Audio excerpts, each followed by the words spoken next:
Welcome once again to the newest edition of 3 In, 3 Out, the most unique Seahawks recap show in the multiverse. I'm your host, Clinton Bonner. Comment out and find me on Twitter at Clinton Bon. I am joined by the one, the only, the great Brandon Schultz, and find him out on Twitter at Seahawkers Pod. We're coming at you. This is Monday before even Monday Night Football kicks off. Brandon, the wounds, these are still real. They're deep. There's salt in them. I'm salty. No way in heck we should have lost this game. I am still pissed off that we did lose this game. And I'm wondering, you and Adam did a nice recap last night. How are you feeling about 24 hours removed from a game we never, ever, ever should have lost? Yeah, I don't know how nice of a recap it was, considering, we were all frustrated about what we saw on Sunday. But yeah, I'm not over it either. I'm assuming that a lot of our listeners, it's one thing to lose to a good team. And when you think that, it was close and things could have gone a little bit differently. But when it's a team that 2 of their 3 wins are against a Broncos team who barely managed to put up 10 points on the Carolina Panthers, that hurts. It hurts, Yeah, Clinton. It does. I said previously that the Raiders were I think a markedly better team than their record suggested. They should have beat the Cardinals going away. Yeah. They lost to KC by a point. They had that game also wrapped up. So I don't think this was a bad team. I thought they were and still are kind of poorly coached. They let us back in. They made some coaching decisions in this game where and play calls on that one. What I'm saying. On that 4th and short where the Seahawks only do a 4-man front and they decide to pitch it out to the left side. Weird, right? What a weird call. Yeah, especially when they're moving us off the interior so just at will at that point of the game. And we'll get into all that in 3 In, 3 Out. So I think they let us hang around, but then we also let them hang around. It was such a back and forth weird game. Shouldn't have lost it. The one thing I'll say is at 6-5, the data says that we now went from a 90% chance if we had won the game to making the playoffs, now down to 33% chance. However, I don't believe the hype. We could talk like 33%. That's what the chances are a little bit higher. That's what they said. They showed that stat 90 to 33. Yes, the Commanders are now ahead. Yes, the Giants are ahead. Cool. Commanders play the Giants twice.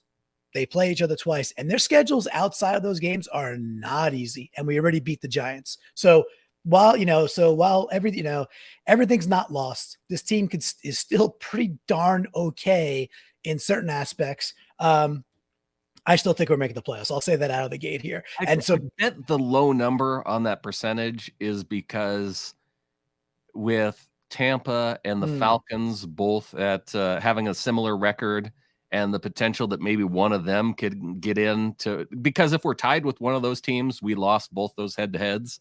And so I think that's where maybe that low percentage comes in. It could be, I'm not sure which one we need to root for now, right? And Ryan Bohm with the 33%. So you're killing me the chance, right? So the wonderful Dumb and Dumber there.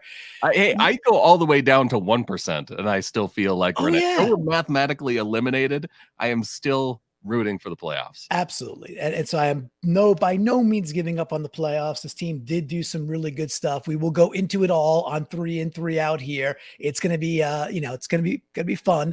And before we do all that, hey, we got some people chiming in live right now on YouTube, youtube.com/Seahawkers podcast. Make sure you're subscribing, hit the like, share the Hawkra, and then wherever you get audio, we're doing 5 shows a week, folks. So the good, the bad, the ugly, everything in between. We're talking Seahawks because we love this team regardless. We love the emblem. We love the throwbacks that are coming back next year. We love the whole thing already. But I did not love this outcome, Brandon. I did not love this outcome. But we do love what's on the screen. Want to tell the good folks what that's all about. Our live executive producer, Ryan, coming in with the $9.99 super chat. When we go to overtime, we don't turn any ins into outs. That's the rule, right? Looking at you, Brandon. Maybe. So we're going to get through this all. We got to rip the Band-Aid. We don't win. We don't get to start with the you know what. Let's hit the whammy. We got outs to get to. Let's do out number one. As you all might know by now, we like to, thank you. We like to paint the canvas here, a la Bob Ross style. Brandon, I literally cleaned my sock drawer on Sunday morning. Literally, I know that's like a excuse to not get a date, but I was cleaning my drawers out, putting crap away, doing like a Goodwill bag, and I found a pair of Bob Ross socks that I never opened. I never got out of the. Yeah, they're nice. They're like fluffy on the afro. It's got little sayings. He's got like a squirrel in his hand in one of the images. It's really nice. So anyway, Christmas presents that you stashed away, and so if you get those for Christmas for Clinton on Thanksgiving weekend, that's it. I may regift them to you. That's how important it was to me that I haven't even opened them, but they're lovely. So I'll start wearing them soon now that I rediscovered them. All right. So rediscovering this first out, it's 9 minutes to go in quarter one, 7-7 ball game. And this, I have a series of our three in a row. We have the ball at our own 48-yard line, so we're right at midfield. Some of the negatives begotten or begetted, they begot negatives in this game. They piled up on each other. Now, some of them we had some escapism. Like Walker loses 72 yards on the thing where he's trying to survive, and then Geno bails him out in that part of the game. This particular one.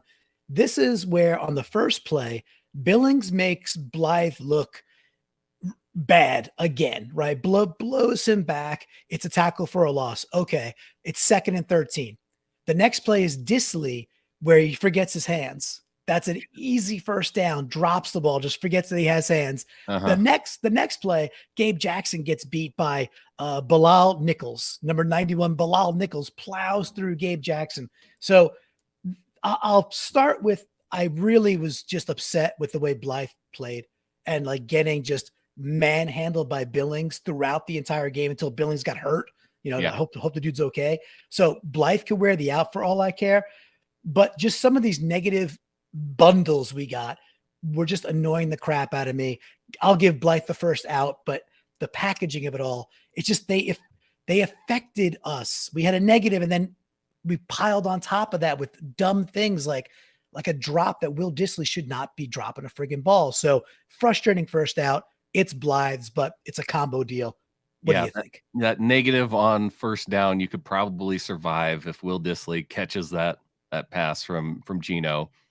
As much as I love to dump on Blythe, I can't give all of the blame to him. Phil Haynes deserves some of the blame in this game too. And they were getting pressure even from the outside from the tackle. So, I mean, everybody on the offensive line struggled, but particularly in the run game, I think it was Blythe and beefy boy Phil Haynes that struggled the most. I don't know where the beef was. I think Billings had all of it. The beef was left behind, I think. We'll get to the next in right away. And an extra out that I had on the bottom, just to say it now, was when we ran the ball on 2nd and 5 in overtime. When we got that the first play to lock it, after we get the ball back after the field goal, a 5 yards out to lock it. Great.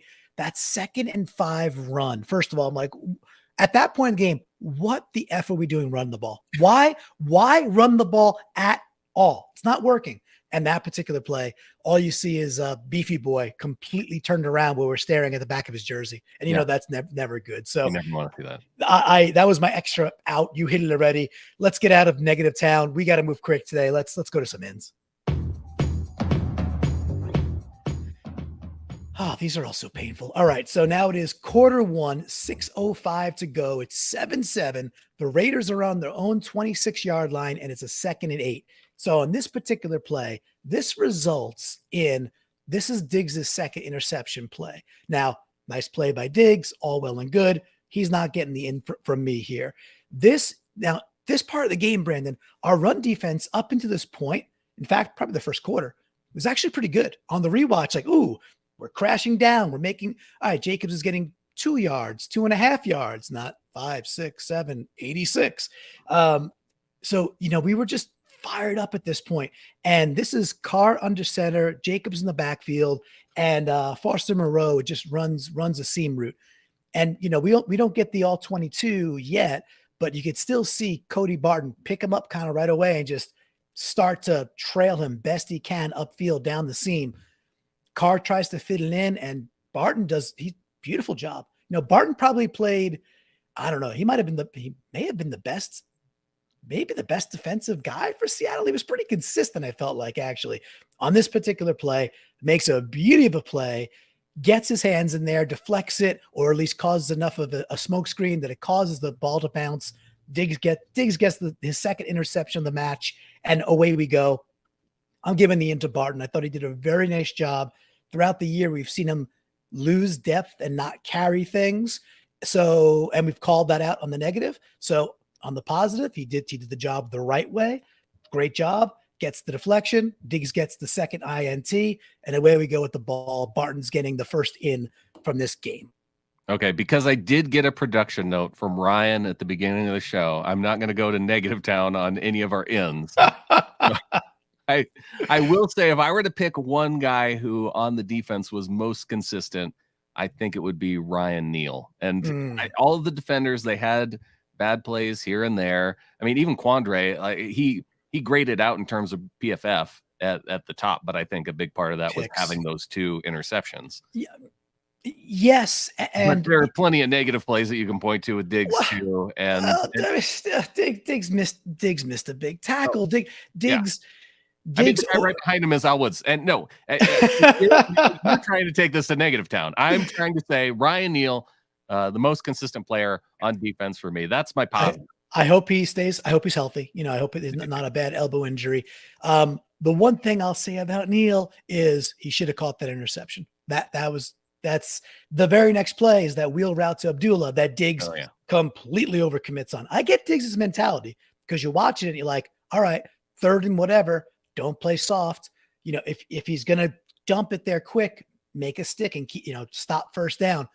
But to Diggs' credit, I think I was thinking the same thing is that Carr was going to get some pressure and then he was going to do the quick dump off right away. Back. And then I think when the back saw, they're not getting any pressure, I'm just going to run deep. Yep. And that's when he got burned. It was. So let's get out of negative town. That wasn't in. That is to Barton. Neal did play pretty darn good. I agree. Hopefully he heals. It doesn't miss any time because he's really important. All right, back to the gutters and the slums. Saying that your Barton call out is also terrible. Minus plays. Okay, that's fine. But there wasn't a lot to select from on defense. Let's be fair about that. But it was still a nice play on defense by Barton on that particular play. All right. Yeah, well, I was going to say back to the ends. Nope. Head to the outs. Nope. Oh, boy. All right. Q2, 2:40 to go, 21-20 at this point. Raiders got the ball at their own 45-yard line. This is the 3rd and 2 play. And all right. 3rd and 2, they're basically at midfield, a little time before the half. Carr's in shotgun. Abdullah's in the backfield. Amir Abdullah. Cool. Which all game long meant they're not running the ball. All game long. Like, okay, Abdullah didn't really get that many carries. Yeah. It's 3rd and 2. They're in shotgun. They're throwing the friggin' ball. You look to the top of the screen, and Tariq Woolen is in press coverage on Mac Hollins, right in his grill. Cool. Sounds good to me. You just traverse down the screen, and Mike Jackson is 8 yards off Devontae Adams. 8 yards. Yeah. Devontae Adams goes 4 yards north, turns around, and it's not even like on time. The ball's like even a little bit late. Yeah, it didn't have to be on time. No, because he wasn't even on screen. He wasn't. So to me, whether that's how he's being told to play that was a defensive call. It had to have been. Just being like, hey, give Adams all the cushion in the world on 3rd and 2. I'm going to still blame it on Jackson because he's the dude on the field who's got to execute. So, but I think we were all pulling our hair out being like, how could you not press him and then double him with, Diggs is down the box there, right? Yeah, Diggs came over to help out on that. Yeah, he was right there. Right. So double him so he's not getting behind you, but don't give away pitch and catch first downs in a 2-minute drill off, a 2-minute offense. It destroyed me, Brandon. I'm still pissed about it. So I don't know if you have more to add to that. Frustrating third and short pickups because the play was so obvious that with that much cushion and with Jackson playing that far off and Devontae being the guy right there, it was just an obvious play that he was just going to run a quick out and pick up the first down. It drove me nuts. I don't know what the tape review looks like when they get to that. I just hope they can course correct or just be like, hey, we can't do that. We have got to be more aggressive and be okay with a dude getting over the top on us. It seemed so pretty happy that they kept Devontae to a normal amount of yards. So I yes. And I think he also, announced or like admitted it was like, it came at a cost. Oh, sure. 300 something yards or whatever it was by Jacobs. Right. So it still shouldn't have been that bad. No, it should not have been that bad, but it was disgusting. All right. I'm disgusted. We're disgusted. We're all disgusted. Let's get to the next in. Don't know if you guys notice our pace today, but it is quickened. It is quickened. All right. We're in this in. Okay. This is probably my favorite, most ballsy play of the game that I was proud of our Seattle Seahawks. And in this case, Seattle Seahawk. Quarter 4, it's 15 minutes to go. So first play, quarter 4. DK Metcalf just converts the first down to close out the third quarter, 27-27. We got the ball at our own 25-yard line. Like, all right. Like in my brain, I was like, we're still going to win this game. I was like, we're going to outscore them in the fourth quarter. I was pretty confident that we were going to. This is now Geno under center. K9's in the backfield. You got Lockett and Goodwin split right, and Goodwin's kind of in the slot. Goodwin just runs a bit of a seam. She just goes upfield. Geno fires the ball to him, get about 20 yards downfield. It's a tiny bit behind Goodwin, but probably where it had to be to place the ball. So he's got to kind of go back across his shoulder. He makes one heck of a catch, and he gets no pun intended, rocked by Rocky Sin there. But you did intend that pun, I think. Maybe a little bit. But like to the ribs, like such a just shot he takes from number 26. He holds on to the ball. Just a lovely catch by Goodwin, who's been good all year, has been consistent. He comes up big. I wanted to give some love to Goodwin. That was a gigantic play.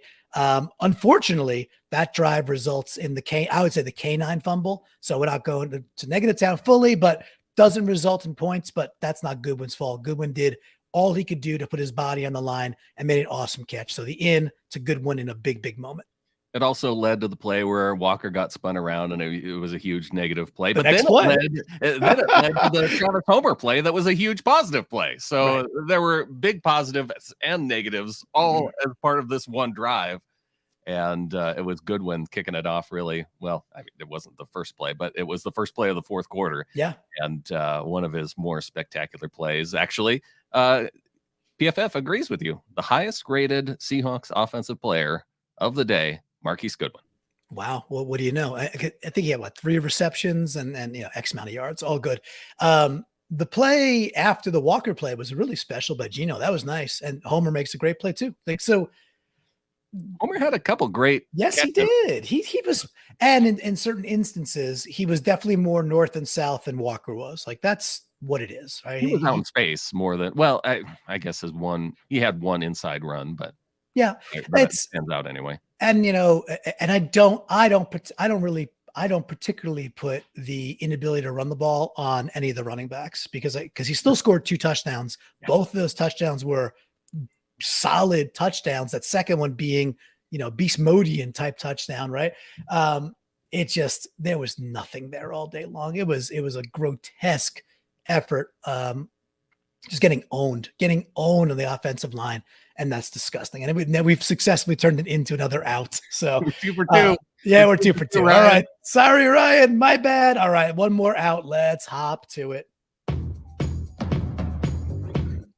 Okay. This is another little bit of blanket coverage. My out it's not like it started in overtime. And this is not about giving up an 86-yarder, which was gross.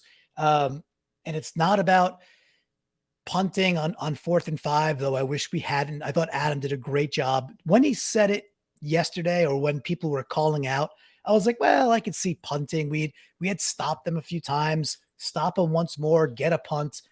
But then when Adam laid out the idea that there's 4 minutes to go, even if we are successful, and success would have been they're only trying a field goal attempt from a pretty good distance. That would have been like, okay, that would have been pretty successful against that team on that would day. have been Pete, but you know how Pete Carroll thinks in Right. that moment. We got a sack coming. Yeah. Down on the goal line, inside the 10. Right. They go 3 and out. We get the ball back, and then we kick the field goal after that. Right.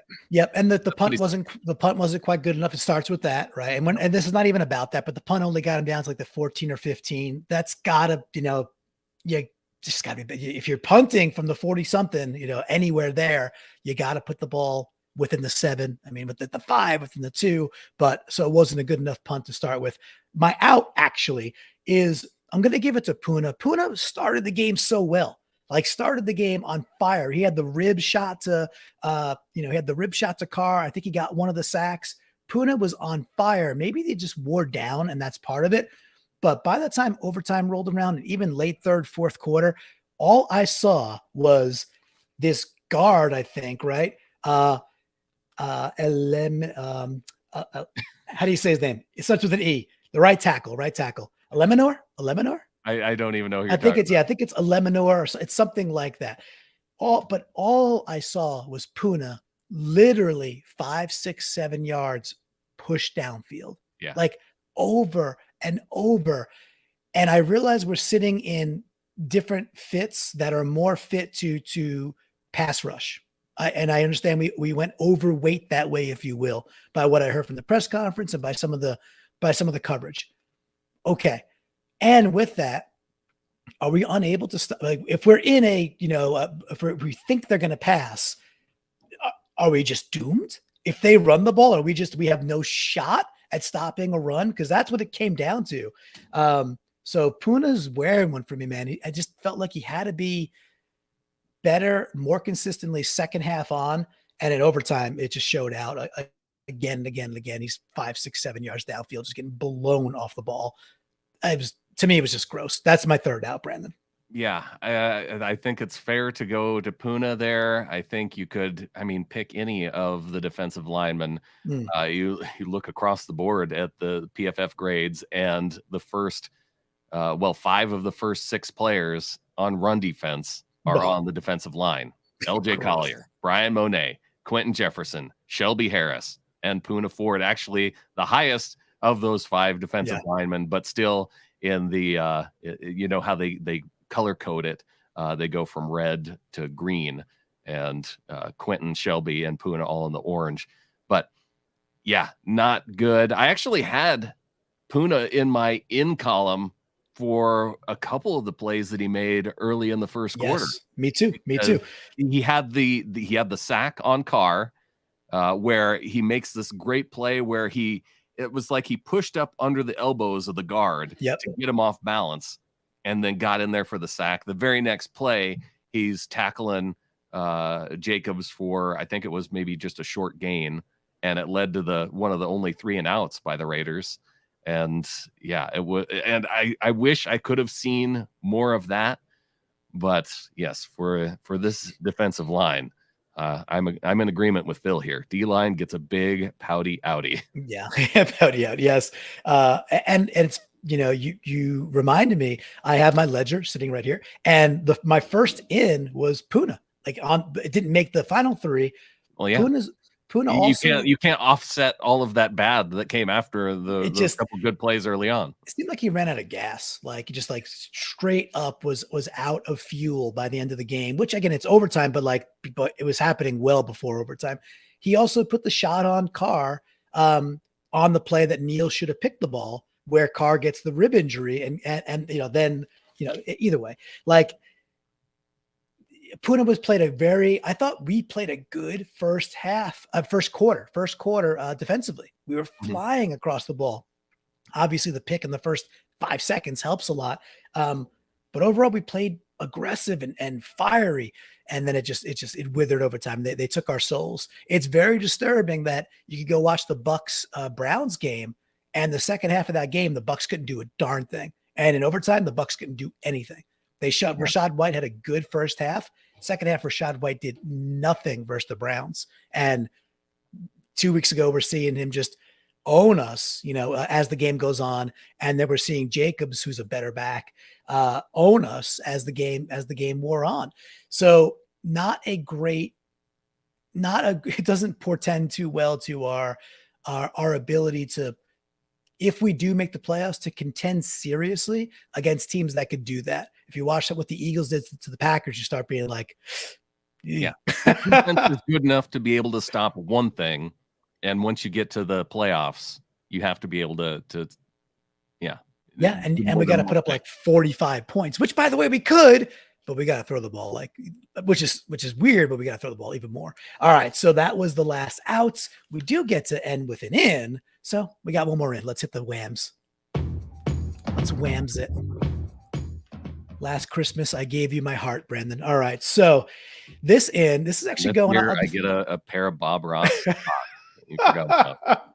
And I don't know if anybody kept track of the Madden mentions. I didn't hear any Madden mentions in that game. So no maple syrup lollipop for me. That's right. Not this. Maybe I'll put it back up for. I didn't expect any Bo Jackson references, but we got those. Yeah, those came aplenty. That was great. The dude with the sport lineup little figurine I forget what that's exactly called, with the card. I'm like, this guy travels with that. In one brain, I'm like, oh, what a dork. In my other one, I'm like, that's pretty cool. Those are awesome. I'm like, well, those are pretty valuable if that's from the 80s packaged like that. Those cards are cool. Those figurines are cool. All right. So this is also in overtime, 6:27 to go. This is when the Raiders are at Seattle's 37-yard line, and it's 3rd and 1. This was the moment we actually stepped the frig up and stopped them on 3rd and 1. This was all Shelby Harris. Shelby Harris sleds. It's Dylan Parham, who is a rookie from Memphis. So I got to look him up. The 90th overall selection. He started every single game for the Raiders this year, number 66 out there. And Shelby Harris puts on a clinic in this particular play, gets under his pads, literally lifts him up, sleds him, pushes him a good 2.5, 3 yards in the backfield. Neal, to your point, Neal is crashing in. He does a nice job too. And Harris is able to get the tackle for a loss, sets up 4th and 2, and then Carlson misses a long field goal. And we have the ball, and the rest of what we should have done from that point forward, and we know what happened. But Shelby Harris, in what could have and should have been the biggest defensive play in the game, he did the job, needs to be recognized. And I think that's the play Neal gets hurt on too. I'm pretty sure. Yeah. So, just love giving some extra love to Neal also, but giving some love to Harris on the way out of this. And at least in the biggest moment, he did do it. But in my brain, then thinking like, why are we punting? Why is Pete punting? Because he thinks we'll do it again. So yeah, double-edged. He saw that play from Shelby. We expected to get it again on the very next drive, and unfortunately, it does not happen. But again, I think Shelby Harris, to give him the in here, that was one of the highlight moments of the game. And if the Seahawks are kicking the field goal and winning it after getting that stop, he's being celebrated for that big moment. And so for him to be in this position as the final in, I think that's deserving. I think so too. We made it through all ins and all outs without mentioning the referees. I don't know why 2 of the defensive players got ins, but again, we don't. while we're going, I mean, we may as well make it 3 for 3 on outs to right. I mean, the nooks, the crannies, the whole thing already. So there's twists and turns here, right? It's yes, the obvious thing is to give all the love to the offense, but there was defensive plays that were huge. So that's the why. So okay, I do want to ask you. The fumble was the fumble. I still think that's a fumble. Fine. Horrible call, but what are you going to do when they blow a phantom whistle? Like, that's just terrible. The DK catch, I actually still think, even upon review, I still think he caught that ball. I think I see it getting a little bit loose, but I see him pinning it against his body again. And I think he's like still rolling out by the time he has the ball still. I was convinced that they were going to call that a catch after looking at it for literally 10 minutes. I don't know where I heard what Adam said, but didn't know where you had come down on that one. It was too long. It definitely, it changed. It's just, you can't take that much time to make a call. So, either you see that it's incomplete or and that there's plenty of evidence to rule it that way, or you don't. And yeah, for it to take 10 minutes, it's ridiculous. That's really where I come out on it. I guess it seemed to me a catch in real time. You had to slow it down to like the slowest speed and inspect every frame to try and come up with a reason why it was incomplete. If they would have called it incomplete on the field, that would have been fine with if they look at it and go, yeah, it was moving, so they called it incomplete. Yeah. Make a call, stick with it if it's close. It reminds me of all those pass interference penalties, right? Where when pass interference was reviewable for that 1 year. Yeah, 1 year, yep. And they kind of looked at it quickly and said, oh yeah, there was enough there to call it the way it was called on the field. That's how quick it should be. There some sort of shot clock, right? It's like, it's like, oh, well, they want to get it right. But again, if it's indisputable and you have to have all this evidence to turn it over the way it's called in the field, I agree with you. Just taking that long is like, well, then you see something here that's making you go, I don't know. It looks like you could call it a catch, and then it should just be a catch because therefore it's not indisputable. It is what it is. The fumble, I know Phil's chiming in on that too. The fumble was the wrong call in my opinion. I did rewatch it 1,000 times. Yeah. I don't think the ankle shin actually is hitting by the time the ball's popping out.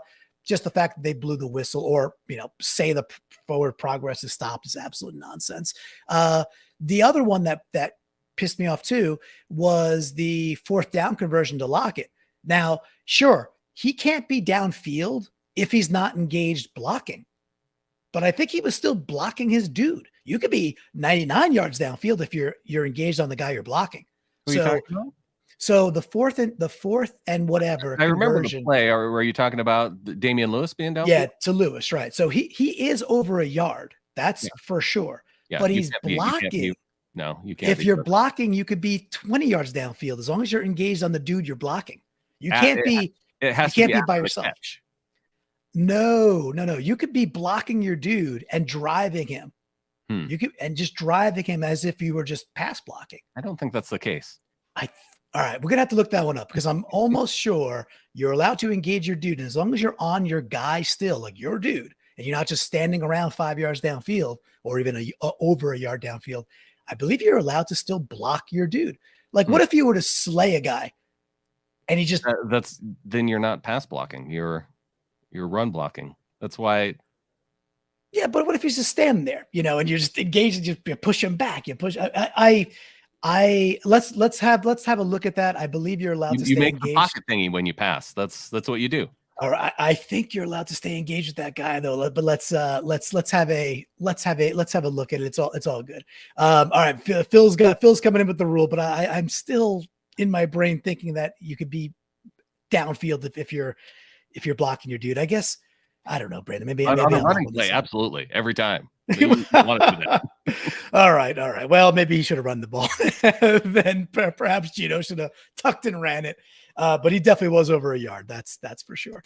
All right. So that's what we're landing with, that sloppy steak on the ins and outs we do have from the flock. Let's hop on over to the goodness and let's relish in some of the great from our great listeners and fans and flock. Yeah, and if you want to become a member of the flock, you can go to getintheflock.com, or you can join via YouTube. If you're watching us live, there's a join button there, and you can become a member of the flock. You can get a little badge next to your name on YouTube if you like that sort of thing. And yeah, just lots of ways to contribute, whether it's through our Discord, $3 a month or above, get you into our Discord group. And there's a 3 in, 3 out channel where folks leave their ins and their outs, and you can also tweet at Clinton Bond. Use the hashtag 3i30, and we're going to get to reading some of these ins and outs. Yes, we're going to start with Car in the Discord. She wrote, in What a start. All caps. She was right. That was a heck of a beginning. Loved it. Nice to see. Yeah, between the interception and then the following touchdown, I was still trying to get the game on my TV when all that was happening, but a great start for the Seahawks. Now onto the outside, Dr. G coming in saying there is only one out. Rushing defense. What the catfishing catfish. Yep, he double catfish there, and rightfully so. Yeah, it was as bad as it gets. It is on tape that you could do what you want to us by running the ball. That's not a good thing to have on tape. So we'll see if we can correct that. We have Chris Farnsworth out on Twitter at Chris Farnswar14. He goes out to the Seahawks' lack of defensive game plan. Looks like the first month of the season, no tackling or coverage. Same 3 plays worked every single time. I think he was talking about certainly the runs. I think just some of the outs. I forget what the third play is, but yeah, it didn't seem like an overly complex Raiders offense. It just seemed like they were doing what they were doing was working, and they stuck to it. Chris comes back in with an in saying to the Let's Ride curse, going strong. Broncos lose again. Yes, right now we have about the 4th, if all things shaked right now, the 4th pick overall. Is that right? Third? Yeah. 3rd right now? Okay, good. Real legitimate possibility that could become the 2nd, like legitimate.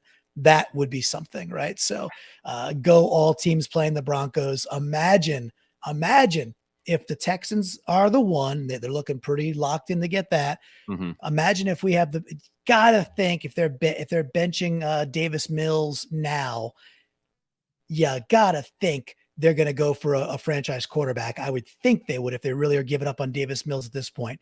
And if they do, if we have the pick of the litter from a defensive standpoint, yes, please. That would be something. All right, we have Nate _real estate at real ESTN8 out on Twitter. Out pass rush Gino in Gino. Sometimes I thought Gino was pretty darn good again. Mm-hmm. The one piece that was frustrated with Gino, Brandon, was he seemed to skip a couple of easy balls to Lockett on like the couple of times they went to Lockett, like in the 4th quarter. Oh, and DK too. I mean, the pass that was incomplete to DK, well, ultimately ruled incomplete, was he doesn't have to throw it that short in that. Yeah. Little short on some of those comebackers and things like that, and a little frustrating there. But overall, certainly, I don't put this one on Gino. No, but he could have. I mean, everybody could have played better, including Gino. Yep. Wilson Kahn in the Discord. The Wills in Dallas took Twitter's advice to heart in the return game. Yes, I think he caught it and it went north and south, which was great. And also to DJ Dallas guys, and almost made it through. Yeah. And you could see him pounding the ground in frustration, thinking that he could have split that gap and taken it even farther. But yeah, he was a little pissy with himself because he just was like, I'm just not that quick. He's like, I'm not fast enough to make it through that hole, but he did go north and south, and it was a nice job. We have Suck It Russ in the Discord. This is also Dallas. Dallas not fair catching the punt in the first and actually running upfield. I thought Dallas also did a nice job when he did fair catch one later, but he had to like run really aggressively to the sideline and he caught it at the 9-yard line. That ball was doomed to be down to the 1-yard line. So that's a nice play. It's worth calling out. Wilson Kahn back in with the Wills out. Wilson, that doesn't work as well as the Wilson. Our red zone offense is trash. And it was, sorry, you go. It well, look, you convert one of those, and we're talking about a Seahawks win. Like, don't kick a field goal once out of those 2 tries, and it's a win. Oh, it's frustrating for sure. It is, and this is the other area of Gino's game where there you can have some frustrations because he gets a little spicy, a little risky around the red zone. Yeah, careful, Gino. He should have been picked off. The one time where it was actually juggling, that was called no interception. That was rightful. But just before that, I think Actually, on the touchdown run to Walker, the first touchdown run, the play before that was interceptable, the one he tried DK. So he had a couple that were like, ooh, Gino gets a little bit, he gets a little, I don't want to say overconfident because you don't want to take that away from the dude, but he definitely gets a little like, oh, I could fit this thing here because he's pretty dang precise. But Yeah. when the space is so condensed, he's taking some risks that I think are like back shot of the end zone where it's like over 3 dudes. Like maybe there's a guy in the flat, maybe. Yeah, I think in the one play he was trying to throw it up so DK could do the jump ball thing, and DK for whatever reason was already out of the back of the end zone and not even in the play. So yeah, I could see what Gino was going for in that moment, but yeah, it's tough to expect perfection in the red zone, but when your defense is so terrible, also in the red zone, you almost have to be perfect. the last thing I'll say on that part is I'd like to see us scheme up some things that really use like Goodwin's speed and Lockett's like ability to sit down in the zone. Like we use it all over the field. Yeah, kind of like on that play where he did exactly that on 4th down, except only there was an offensive lineman blocking downfield. Correct. Still engaged downfield on a perfectly cromulent block. All right, we have Car. She says, Lockett's ability to separate at just the last second feels magical at times. Beautiful, beautiful ball down the sideline. The Lockett touchdown. At that point, I'm thinking we got this game. Lockett ends up with 68 yards. Could have had more. Three receptions on 7 attempts. Couple of balls skipped to him, just a couple of things missed, but that was a beauty. So worth calling out. A live out here from Barry, aka Van T. Out. The chemistry rhythm between Gino and the coaches felt like the first 2.5 games. Looks like we weren't prepared again, but the Raiders defense isn't nearly as good as the Bucs. I agree with the last part. The Bucs are a better defense. I think Waldron had some strugs. It's like brilliance for most times. And then you get to a series where we run a screen to DK, a draw to Walker, and a screen to DK on 3rd and 11. And I'm sitting there going, what was that?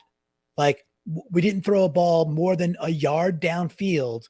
And what do we do? And we got to punt the ball in a key situation. So we just hit these weird patches where we just tried to do weird ass stuff. We're running out of the pistol. Cool. What happened to 13 personnel? Where was that? Where did it go? Like it worked so good. Let's never do it again. Right. Like where did 13 personnel go? No, we got to do these back to wide receiver screens. So I do hear Barry's. That's at least what I pick up when I hear Barry's, live from the flock there. Chris Boucher, aka Bobby Boucher. Out. Bruce Irvin losing contain on the 4th down conversion toward the end of the 2nd quarter. Can't crash inside that hard on 4th and 2. Need to set the edge. I don't remember it specifically, but if Chris is calling it out, I trust him. I trust him. I think it was where he crashed down and then Jacobs, or maybe it was the other back that was in for that play that was able to just bounce it out around the edge. And I think they only picked up like 5 or 6 yards or so, but it was enough obviously to get the first down if I'm remembering right. Yeah. And we got Design Pete's Beach House. This is Amy in the Discord. She goes, Lucas getting the assist on Walker's 2nd touchdown. That was a fun touchdown. That was cool. And it was nice to see the all-in Jamaican bobsled team, pushing from behind, cool runnings as K9 got his 2nd touchdown of the game. But, some love for Lucas there, deserved. Yeah, I just like watching Walker's feet on that play and how he was able to stay up and stay balanced. It was pretty incredible. Okay. Jeremy Evergreen with the end. Me putting on my Beast Mode jersey at halftime to give our team a boost. I guess to K9 and the whole offense for push. I guess giving an end to K9 and the whole offense for pushing him into. Yes, kind of a leap off of what Amy had said. Yep. Agree. We got Gene Bo also in the Discord out. I feel like Goodwin could have stayed in bounds to get a first down in the 4th quarter drive, and he just stepped out a tad earlier than he should have. This is a nice end around to Goodwin. Goodwin does a nice job. He stays kind of patient, gets a little wider, and then he does kind of he just doesn't put his head down and just get that extra half a yard or do like the Pat Mahomes. We see Pat Mahomes do it every single week, he'll get his feet in the right area and then he'll do the reach out with the ball right out of bounds. He'll do the reach out and the refs give you that half a yard every single time. So I had the same sentiment when I saw it, Jimbo. I believe we convert on the next play, but still, you don't want to have to. No, it was, his back foot stepped out. Right. And I don't think he just had the awareness of where that line was with his back foot. Yep. And and you need to have that. Agree. Good contusions. You don't want to have the bad contusions. No. Is there a good contusion? Out to the refs. Yes, out to the refs. They weren't great. Not the reason we lost, but certainly a contributing factor to the loss. No doubt about it. All right, Boye's biceps out. Why have we gone away from the tight ends? This is also later in the game when he's tweeting this. It's or saying this in Discord. Noah Fant was on fire to start the game. He had 2 big catches within the first, 10 minutes of the game. Disley has the drop. There's a little bit of tight end love later, but agree. I thought they started off the second half with going to tight ends and. I'm forgetting how we get the ball. I don't remember the first drive in the second half, to be honest. Yeah. Noah Fant got one. I guess maybe I'm just remembering that one, but it was on 2nd and 5. It almost picked up the first down. Yeah, they did real quickly. They did do that. They did bring back some of the drag route stuff. Now it wasn't 13 personnel, but they did some of the drag stuff on the boot. And one time they queued it up for Metcalf and he got like 11 or 12 on it. And this is kind of like, Metcalf getting 11 receptions, nearly 12, 15 targets. Yes, please. I like watching that guy get the ball and put his head down and get the first down. It's enjoyable. Something good is going to happen when you give him the ball that many times. And we didn't see like a huge breakout play, but I mean, we were moving the ball with him and exactly. Yeah. He moved the chain a lot and he was super effective. Frost, an in to Travis Homer. He had a game, deserves an in. He does. He did, and he does, and he did, and we did, and Travis did the things. Nice touchdown. We called about the 2nd and 23 play earlier as well. He played well. We had Bailey Liborn out on Twitter at Bailey Liborn. Have to give an out to the defense as a whole for this game, and Woolen continued to do his thing for the most part.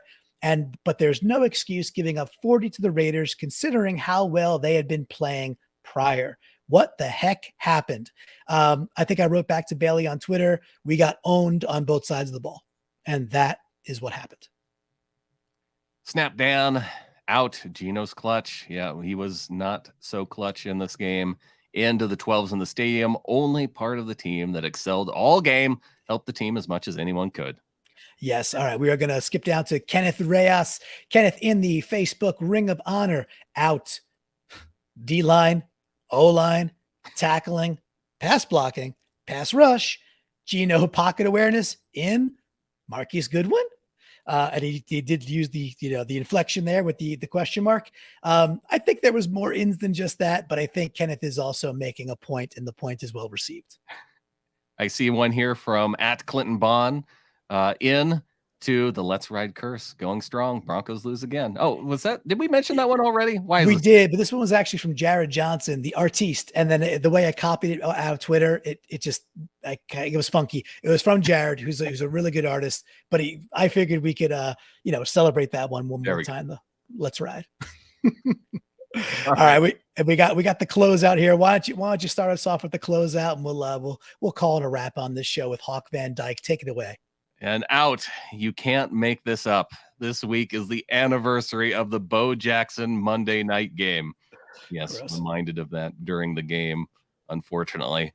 And yes, for Jacobs to go off. A huge out. That is a huge, huge out. In triple improvement of draft pick. The loss improves our own. Denver loses. And we pop the Raiders above Denver too. Silver lining. There's a silver lining. Out. I didn't hear Woolen's name at all. Brandon may be right. The rookie wall is real. I think he didn't hear Woolen because Woolen was not being challenged at all. Like the Raiders did not go that direction.